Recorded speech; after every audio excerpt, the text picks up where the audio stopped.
Good morning students.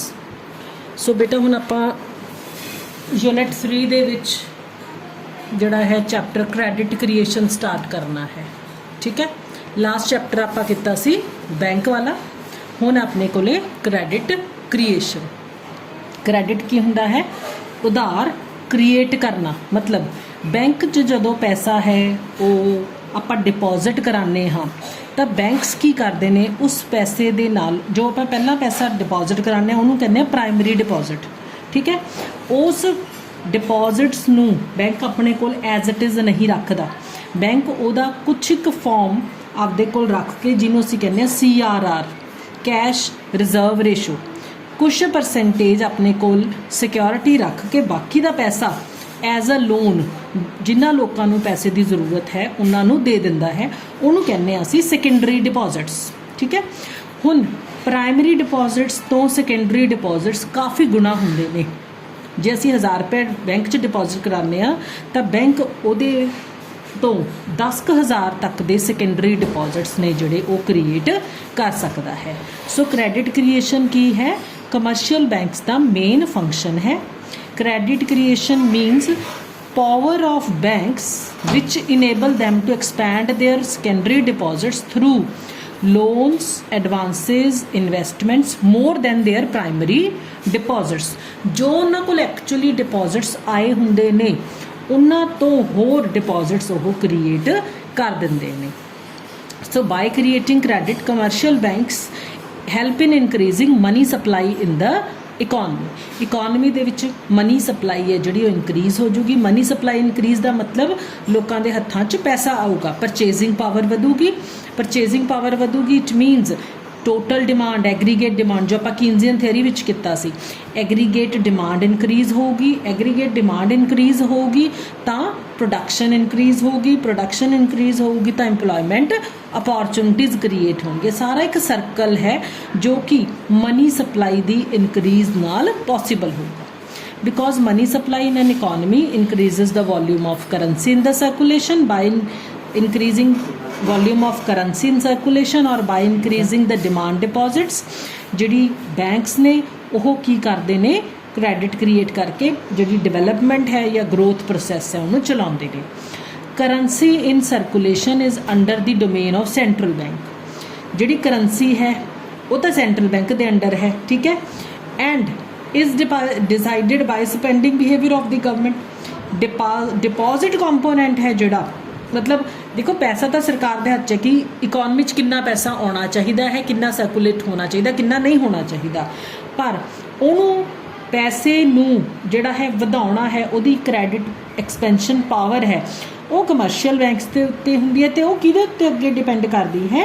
Cash reserve ratio के उत्ते depend करती है। Bye creating credit commercial banks की करते हैं मनी सप्लाई विच एडअप करते हैं जिहदे नाल प्रोडक्शन कंजम्पशन इन्वेस्टमेंट ते growth and development country the start होनी शुरू हो जाती है। डेफिनेशन है तुसी कर सकते हो। सो बेसिक कॉन्सैप्ट्स मतलब क्रेडिट क्रिएशन तो पहला सानू जो टर्म्स इत्थे यूज़ होणगियां उन्हां बारे पता होना चाहिए है। फर्स्ट है demand deposits. These are those deposits with the bank which the depositors can withdraw on demand by issuing a cheque. ये वो डिपॉजिट्स होंगे ने जिहड़े कि कोई भी डिपॉजिटर ने जदों आपदा पैसा कढवाउणा है ऑन डिमांड मतलब जदों उन्होंने ज़रूरत होगी चैक के थ्रू पैसा कढ़ा सकता है। These are also called checking deposits और चैकेबल डिपॉजिट्स। दो तरह के होंगे ने, प्राइमरी और कैश, डेरीवेटिव और सेकेंडरी। वो अमाउंट जिहड़ी पब्लिक कैश फॉर्म दे विच बैंक्स दे विच जमा करवाउंदी है उन्होंने उसी कैश और प्राइमरी डिपॉजिट कहने हाँ। ये पैसिव डिपॉजिट्स भी होंगे ने। क्योंकि इन्हां दी क्रिएशन विच कमर्शियल बैंक्स ने कुछ नहीं किया हुंदा, उन्होंने सिर्फ एक रेट ऑफ इंटरस्ट तुहाडे सामने रखा हुआ है। ठीक है, it is totally on the discretion of the depositor to deposit or not to deposit his money in the bank.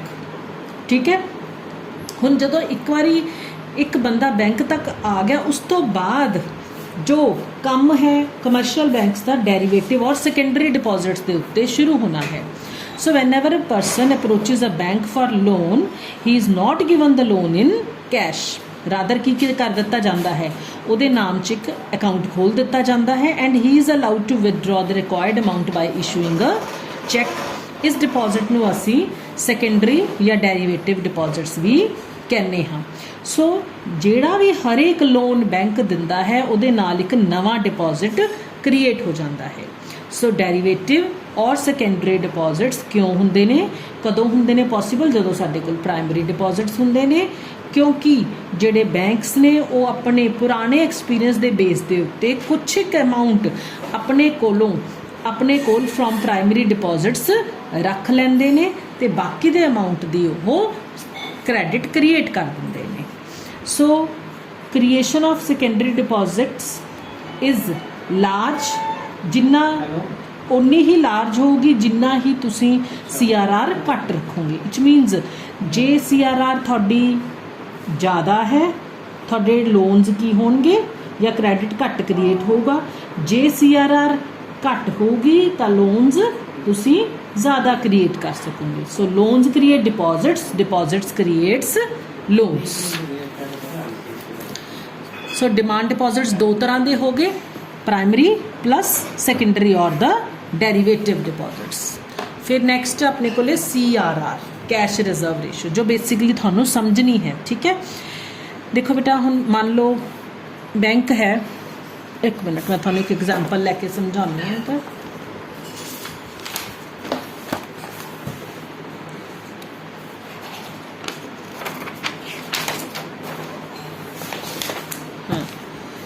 देखो ए बैंक है, ठीक है, एक पर्सन गया बैंक को 10,000 लैके, एक 10,000 की है वो प्राइमरी डिपॉजिट है, उन्हें बैंक च 10,000 रुपया जमा करवाता। ठीक है, हुण बैंक की करूँगा, एक CRR होंदी है कैश रिजर्व रेशो। बैंक ने की करना है, इस बंदे ने आपदा जिहड़ा पैसा है 5 सालों लिए बैंक को जमा करा दिता। ठीक है, हुण बैंक की करूँगा 5 सालों लिए जो भी रेट ऑफ इंटरस्ट है बनता है इस बंदे नूं दे के वह 5 सालों लिए पैसा है आपदे कोले डिपॉजिट कर रहा। हुण बैंक ने उन्होंने इंटरस्ट कित्थों देना है, ਉਹਦਾ ਖਰਚਾ है ना बैंक का। हुण बैंक ने की करना, CRR रेशो मान लो, वैसे बेटा 4 या 5% होंदी है CRR रेशो, इत्थे फॉर सिंपलीफाइंग चलो आप 4% ही लेके कर 4% की CRR होंदी है। ठीक है, हुण बैंक की करूँ इस 10,000 चों 4% का मतलब 4/100, 400 रुपया बैंक CRR रख के 10,000 माइनस 400, बाकी 9600 रुपये का लोन है बैंक की कर दूगा, क्रिएट कर सकता है। ठीक है, मेरा मतलब 10,000 चो 400 माइनस होया 9600 का लोन क्रिएट हुआ। आ साडे डिपॉजिट्स ने, ठीक है, आ हैगे ने जी रिजर्व्स। हुण 400 रुपया क्यों रखा गया है, पहला सवाल तो ये पैदा होता है कि 10,000 का 10,000 ही लोन, मान लो कोई भी बंदा आता है उन्होंने 10,000 ही लोन क्यों नहीं बैंक दे दिंदा। इस बंदे ने 5 सालों लिए पैसा रखा, मान लो ये 3-3.5 साल बाद ही आ जाए कहे जी मैंने तो मेरे पैसे वापस चाहिए ने, बैंक उन्होंने डिनाई नहीं ना कर सकता। हुण बैंक की करूँगा, जिमें इत्थे 400 रुपया इस चो रखा होया है, कल्ला एको ही बंदे ने तो नहीं डिपॉजिट कराए, इस तरह के कोई थाउजेंड्स लोग होणगे जिन्हों ने आपदे पैसे बैंक च जमा कराए होणगे। ठीक है, उन्हां सारियां दा 4% जे CRR आपां लैके चलीए तो बैंक ने सारियां दा पैसा रिजर्व च रखा होगा। हुण बैंक ने की करना है, सारियां दा पैसा इकट्ठा करके इहदा 10,000 दे देना है, क्योंकि एट ए टाइम सारे ही बंदे तो पैसे कढवाउण नहीं ना आउणगे, कुछ एक आउणगे अपने पैसे नूं विदड्रॉ कराउण। उस एमरजेंसी के टाइम के उत्ते 5 सालों के टाइम पीरियड तो पहला अगर यह बंदा पैसे कढाउण आंदा है तो आ जिहड़े reserve in the form of reserve तुसी बाकी बंदियां दे भी रखे हुए ने, तुसी इस बंदे नूं पे आउट कर सकते हो। ठीक है, हुण जो तुहानूं मैं पिछे दस्सिया कि जे CRR ज़्यादा है तो लोन घट क्रिएट होंगे। देखो 4% CRR 9600 का लोन क्रिएट होया, मान लो CRR वध के 5% होगी, 5% का मतलब 500, ਇਹਦਾ मतलब 9500 का लोन क्रिएट होया, घट गया ना लोन, पहला 9600 का क्रिएट कर रहे सी आपां। हुण जे CRR हो जे घट जे जी तो लोन्स की होणगे वधदे क्रिएट होणगे, 4 सी 3% CRR हो जे 300, ਇਹਦਾ मतलब हुण 9700 के लोन क्रिएट होणगे। So CRR is cash reserve ratio. इसे तरह नाल बच्चे एक हुंदी है SLR, स्टैचूटरी लिक्विडिटी रेशो। ਇਹਦਾ नॉर्मली रेट 25% ਹੁੰਦਾ है कि बैंक्स ने कुछ एक पैसा है ਜਿਹੜਾ लिक्विड फॉर्म 'ਚ भी आपदे कोल रखना है, उस तो बाद ही ਉਹ ਬਾਕੀ ਦੇ ਜਿਹੜੇ डिपॉजिट्स ने या लोन्स ने एडवांसिस ने ਉਹ ਲੋਕਾਂ ਨੂੰ ਦੇ ਸਕਦੇ ਹੁੰਦੇ ਨੇ। ठीक है, so cash reserve ratio, no doubt banks want to earn maximum profit through advances. So ਇਹਦਾ मतलब ਇਹ नहीं ਹੁੰਦਾ कि ਤੁਸੀਂ अपने सारे ਦੇ ਸਾਰੇ ਪੈਸੇ ਨੂੰ ਲਿਕੁਇਡਿਟੀ ਨੂੰ ਲੋਨਸ ਦੇ ਵਿੱਚ ਦੇ ਦੋਗੇ। Those who deposit funds in the bank in cash, ਜਿਹੜੇ ਲੋਕ ਆਪਣਾ ਪੈਸਾ ਬੈਂਕ 'ਚ ਜਮ੍ਹਾਂ ਕਰਾਉਂਦੇ ਨੇ ਉਹ ਕਿਸੇ ਵੀ ਟਾਈਮ ਉਹਨੂੰ ਵਿਦਡਰਾ ਕਰਾ ਸਕਦੇ ਨੇ ਕਿਉਂਕਿ ਇਹ ਉਹਨਾਂ ਦਾ ਆਪਣਾ ਪੈਸਾ ਹੈ।